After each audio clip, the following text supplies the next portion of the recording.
Nafikiri mtakuwa mnajiuliza kwamba kwa nini Sandra amelia baada ya kupokea majibu kutoka kwa walimu wa ndugu yake. Unabaki na mimi mwanzo mpaka mwisho wa hii video ili niweze kufahamisha ni kitu gani ambacho kimemfanya Sandra aweze kutoa machozi baada ya kupewa taarifa ama baada ya kupewa barua ya ndugu yake. Sasa kama ni mara ya kwanza unatazama video yetu na hujawahi kusubscribe kwenye channel yetu ya Simulizi Plus, tafadhali tusaidie kubonyeza neno na subscribe hapo chini ya video.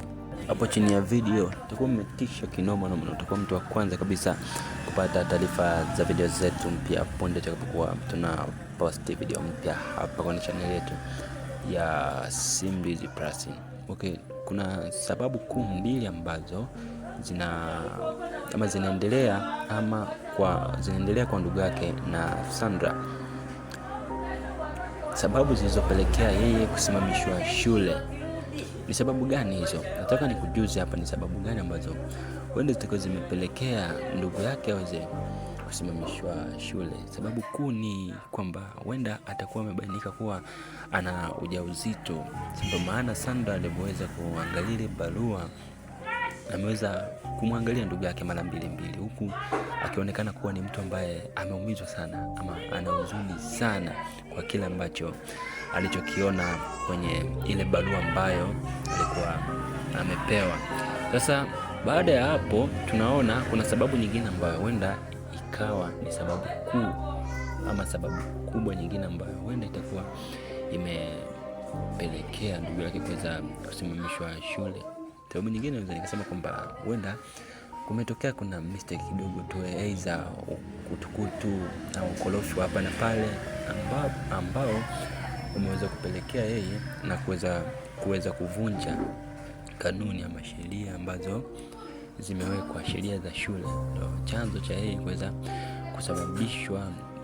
kusimamishwa masomo kwa muda. Sasa hayo ni makisio tu ya sababu ambazo huenda zitakuwa